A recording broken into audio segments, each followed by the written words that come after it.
tackle something. It's really challenging, and like I told you last time, I believe this text has been misused a lot, actually, as to what it's actually talking about. Let me make sure this camera, since I moved stuff, yeah, that'll work. Okay, so we're going to try to be honest with this text, and I'll tell you maybe why some of the problems have come about as they did. Okay, so we're in Matthew chapter 24. Jesus in chapter 23 unleashed on the Pharisees, and I know we saw that together last time. So now then, he said something at the very end of chapter 23 that, talking to the Jews, he says, your house is left to you desolate. That's a bad omen of what's to come, okay? Now, as chapter 24 begins, let's take a look and see what happens. Get your Bibles out and get ready, because this is challenging. Matthew chapter 24, okay? Jesus left the temple and was walking away when his disciples came up to him to call his attention to its buildings. They're just going to say, man, ain't this pretty? Basically. To call his attention to its buildings. And look at Jesus' response. Do you see all these things? He asked. I tell you the truth, not one stone here will be left on another. Everyone will be thrown down. Now think about what he just said. You see all these buildings here? I tell you the truth, not one stone will be left on another. Everyone will be thrown down. So what did Jesus just tell them was going to happen? I'll tell you what he told them. This place is going to be wiped out. This place is going to be destroyed. Okay? Personally, I think it is in a reference to what was said at the end of 23. Look, your house is left to you desolate. Anyway, let's just keep watching. Everyone will be thrown down. Now, let me just ask you a question. Let's be honest. If you were one of his 12 disciples, and you were there with him that day, you called his attention to the beauty of the temple and the surrounding buildings, and he turns around to you and says, you see that stuff? Not one stone will be left upon another. Everyone will be thrown down. Do you think you might want to have a little more information about what's going on? Well, they did. And so they asked Jesus two questions. See if I can get this on the board where you can see it.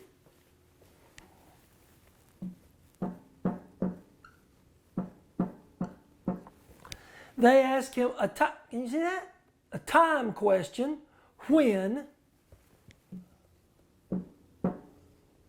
And they ask him a sign question, how are we going to know when it's about to happen? You see that?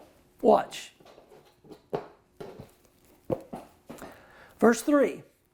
As Jesus was sitting on the Mount of Olives, the disciples came to him privately. They want to know. See, tell us, they said, when will this happen? When, that's time. When will this happen? And what will be the sign of your coming and of the end of the age? Okay? Now then, it's very important. Those are two great questions. All right? But something we have to deal with first, and I should have put this on the board already. If you and I are talking, first off, before we do that, the King James translation of the Bible is all we had for years and years. Matter of fact, when I was growing up, it's all we had. It's a great translation, okay? All translations have their strong points, yet they all have their weak points as well. It's also true of the King James, okay? This is a weak point for the King James, because if you were reading in the King James, the question that they ask when will this happen? But then it says this, what will be the sign of your coming and the end of the world? What will be the sign of your coming and the end of the world? Well, if that was the question asked, then whatever Jesus' response was, I'd figure he'd be talking about the end of the world. Okay? Unfortunately, that's not the question. It's when will these things happen and what will be the sign of your coming and at the end of the age. Okay, so first we have to clear that up. Secondly, now listen to me on this. If you and I were talking about this, whatever, and we were talking about the coming of the Lord, what would we be referring to? His second coming, of course, because that's what we've got. That's what we look towards, okay? But that terminology, the day of the Lord is coming, the coming of the Lord's coming. In the Bible, in the Old Testament in particular, that didn't always, they're not always talking about an apocalyptic, a second coming of some sort. That terminology is used oftentimes for not the end of time judgment, but an end time, end time judgment. Okay, see that?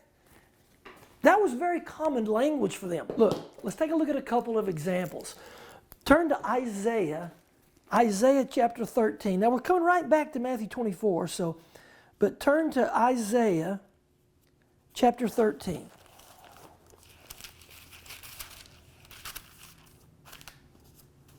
Isaiah 13. Now look at about verse 9.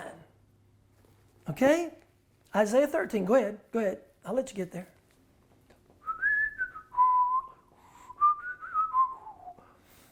Okay? Isaiah 13. All right, look at verse 9 and following. See, the day of the Lord is coming. You hear that? The day of the Lord is coming, a cruel day with wrath and fierce anger to make the land desolate. Remember Matthew 23? It's left to you desolate. Okay, just remember that. A cruel day with wrath and fierce anger to make the land desolate and destroy the sinners within it. The stars of heaven and their constellations will not show their light. The rising sun will be darkened, and the moon will not give its light. Woo, that sounds like the end of the world, right? Keep reading. Verse 11. I will punish the world for its evil, the wicked for their sins. Yeah, end of the world, right? Keep reading. I will put an end to the arrogance of the haughty and will humble the pride of the ruthless. I will make man scarcer than pure gold, more rare than the gold of Ophir. Therefore, I will make the heavens tremble, and the earth will shake from its place at the wrath of the Lord Almighty in the day of his burning anger. Woo! End of the world, right? Keep reading. Like a hunted gazelle, like sheep without a shepherd, each will return to his own people. Each will flee to his native land. Whoever is captured will be thrust through, and who are caught will fall by the sword. Their infants will be dashed to pieces before their eyes. Their houses will be looted, and their wives ravished. What? Listen. See, I will stir up against them the Medes, who do not care for silver, to have no delight in gold. Their bows will strike down the young men. They will have no mercy on infants, nor will they look with compassion on children. You ready? Babylon, the jewel of kingdoms, the glory of the Babylonians' pride, will be overthrown by God like Sodom and Gomorrah. You hear that? He's talking about the destruction of Babylon. He even tells who's going to do it. As a matter of fact, look back at the beginning of chapter 13. Oh, even the heading, a prophecy against Babylon. I mean, that's not scripture, but even they know that. Look, an oracle concerning Babylon that Isaiah son of Amoz saw.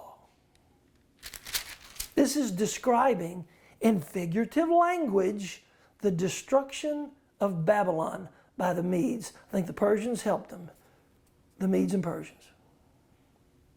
So when it says in verse 9, the day of the Lord is coming, that was talking about an end-time judgment, one nation coming upon another nation and reaping the judgment of God. An end time, not the end of time. clear as mud. Okay, flip on over to chapter 19 of Isaiah. Just another expression. Chapter 19, verse 1. An oracle concerning Egypt. This time it's concerning Egypt. See, the Lord rides on a swift cloud. Here's the Lord coming on the clouds. The Lord rides on a swift cloud and is coming to Egypt. Lord is coming to Egypt. It wasn't for a vacation. It wasn't because he wanted to go see the pyramids. That's silly. It's going to be a mess. It's going to be bad for Egypt. So, just so you, now go back to Matthew 24. Just so we understand, when this is talking about, when the disciples say to Jesus, what will be the sign? When will this happen? Time. And what will be the sign of your coming? That's not talking about the end of the world. Unfortunately, with King James's translation, it made it sound that way. So that's what we thought it was for years. But the translation is corrected. Better served age than world. So now his disciples, he's just told them this place is going to be wiped out. His disciples say, when? When is this going to happen? And what's a sign? What would be a sign to know it's about to happen? Okay? That's what they asked about.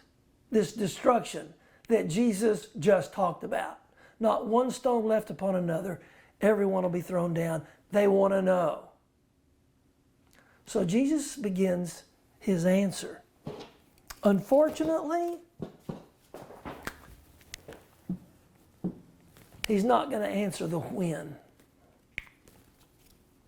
Okay? But he will answer this. He will tell them what to look for. Okay? Now, hang on to your hat, because so much of this, the next few verses we're going to go through have been used to have been applied to the second coming of Jesus in some form or fashion. This has all been used to talk about the end of time judgment rather than an end time judgment. Are you with me? Because here's what's going to happen.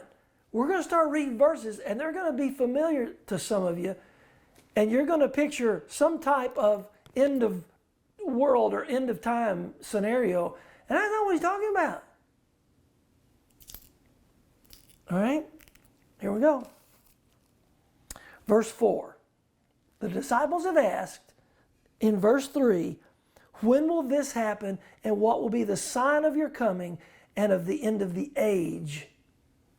Jesus answered, watch out that no one deceives you.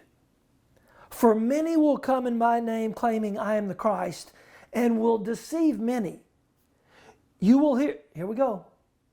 You will hear of wars and rumors of wars, but see to it that you're not alarmed. Such things must happen, but the end is still to come. This end of the age they asked about. Nation will rise against nation. Oh, wow. Heard this, haven't you? And kingdom against kingdom. There will be famines and earthquakes in various places. All these are the beginning of birth pains. Do you know how many times I've heard, I presume maybe you have too, people will start talking about, oh, the end of time is near. Well, why would you say that? Oh, wars and rumors of wars and earthquakes and things. Oh, yeah, Jesus is coming back soon. Based on this passage, that's not what he's talking about. Just give me a chance. Okay, give me a chance. I got an ace in the hole that I think will prove it. But just give me a chance. Okay. Verse 10. At that time, many will turn away from the faith and will betray and hate each other. And many false prophets will appear and deceive many people. Because of the increase of wickedness, the love of most will grow cold. But he who stands firm to the end will be saved. Ready? And this gospel of the kingdom will be preached in the whole world as a testimony to all nations, and then the end will come. You hear that? He just says the gospel will be preached to the whole world, and then the end will come. Pause. Now, you may have never heard this, but some of you probably have. How many of you have heard that Jesus is not going to come back until the gospel has been preached to the whole world? Okay? Based on that verse. The gospel will be preached to the whole world as a testimony to all nations, and then the end will come. Okay? If that were talking about the end of the world, then we're still going to be waiting, because it hadn't been taken to every creature under heaven. But it's not talking about the end of the world. It's talking about an end time judgment that we will see. So someone will say, well, wait a minute though. Whatever that end is, it can't happen until the gospel has been taken to the whole world, correct? Isn't that what he says? Absolutely. Hold your finger there and turn to Colossians chapter 1.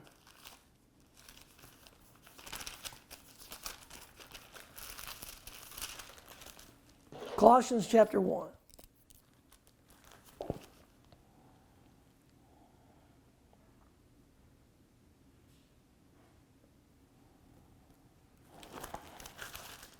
Hang on.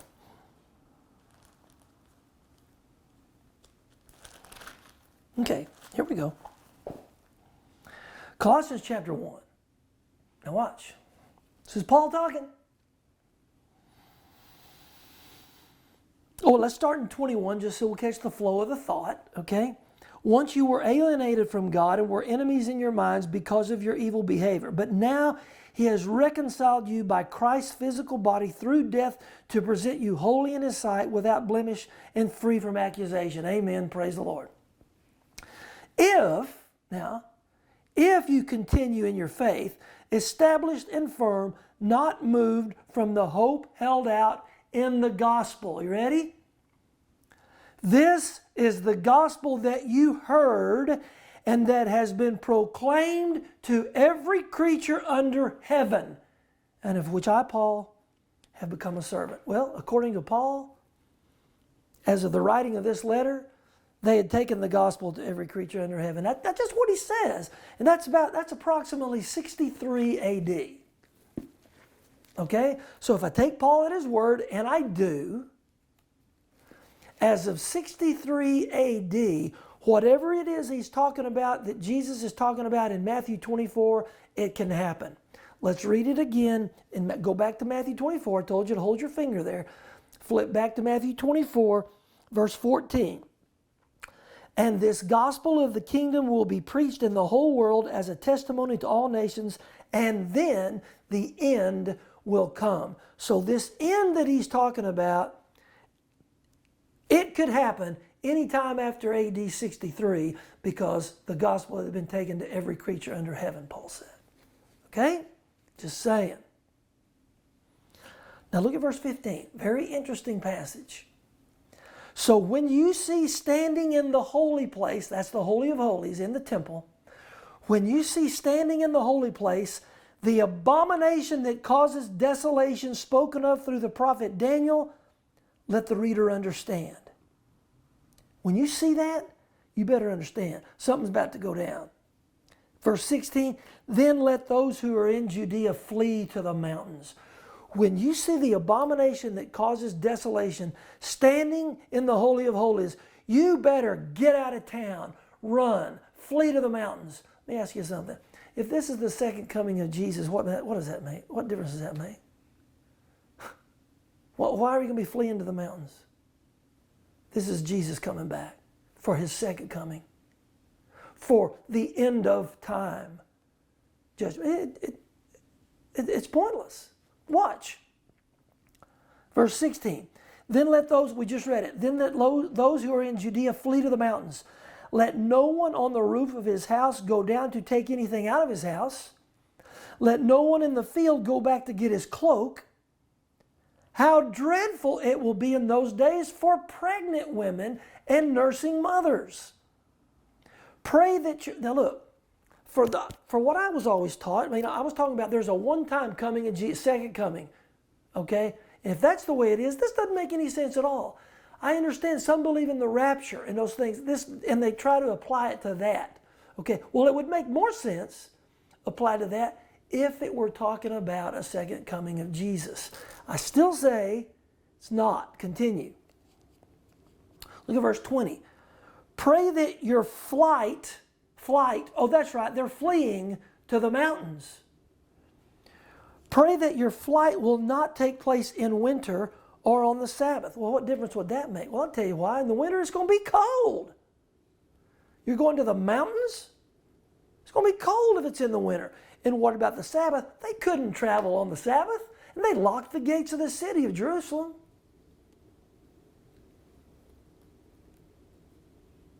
If this is the second coming, doesn't even make sense. Watch.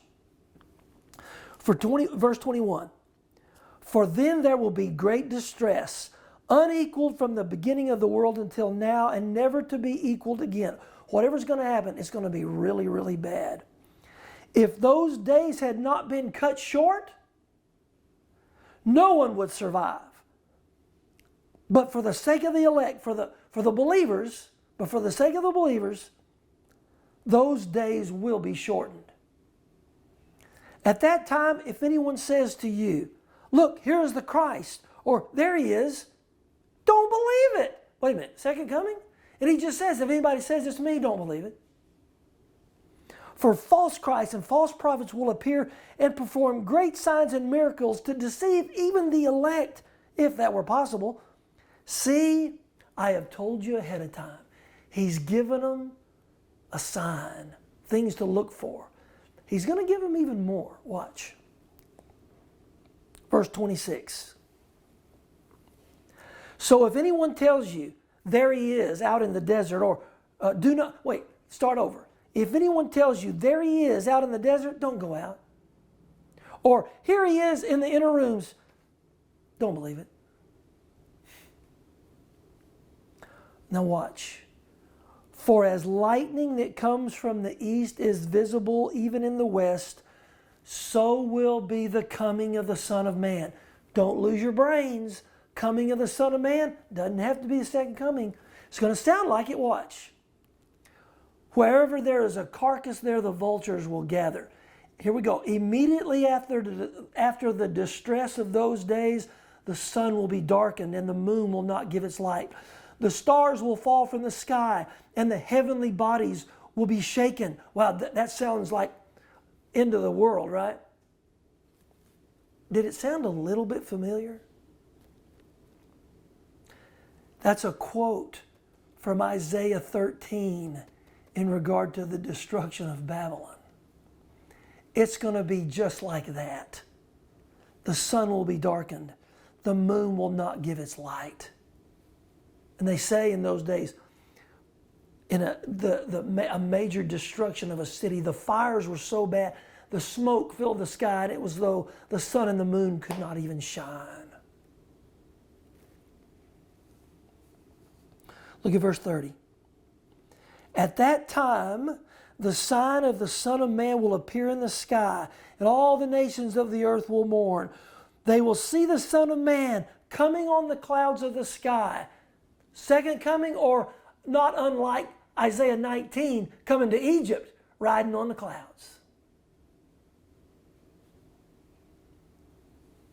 With power and great glory, and he will send his angels with a loud trumpet call, and will gather his elect from the four winds, from one end of the heavens to the other. Now see, all this sounds apocalyptic, end of the world kind of thing, but we saw the exact language in the Old Testament.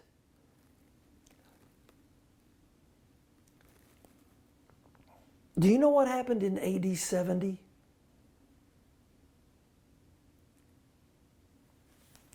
After AD 63, whatever the end is he's talking about could happen. Do you know what happened in AD 70? Jerusalem, the city of Jerusalem, was utterly wiped out and destroyed by the Roman army. Wiped out. Historically is described as not one stone left upon another. Isn't that the way Jesus described it? The beginning of chapter 24.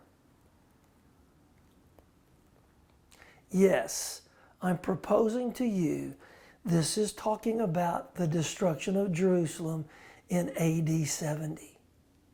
Now watch, my ace in the hole is coming up.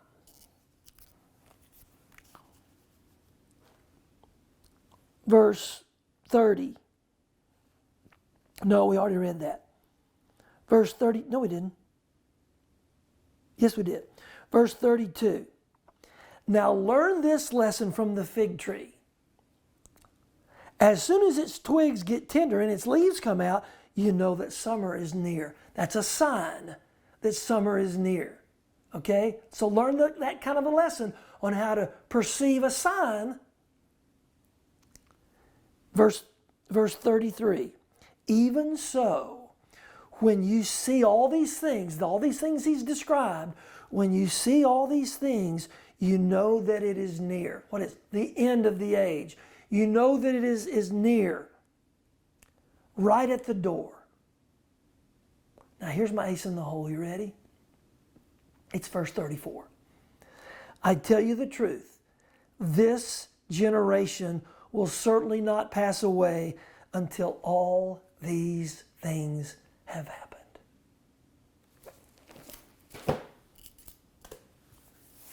You hear that?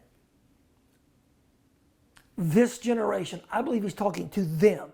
Your generation. This generation will certainly not pass away until all these things have happened. To me, that says all of this is going to happen in your lifetime. If this is talking about a second coming of Jesus that we're still looking toward, we missed it. Because he said this end of the age is coming in your lifetime. This generation will not pass away until all these things have happened. That's what he's talking about in Matthew 24. Now, we're not done. Okay, we're not done. We're not through the chapter yet, for one. But back to verse 15. Okay? When Jesus says this, when you see standing in the holy place the abomination that causes desolation, let the reader understand. Flee to the mountains. Don't go back to get your coat. When you see, no, so what was that? Well, we don't know for sure. Okay? But we got a good idea. All right? And that is where we'll pick up next time. Matthew 24, verse 15, the abomination that causes desolation standing in the holy place. See you then.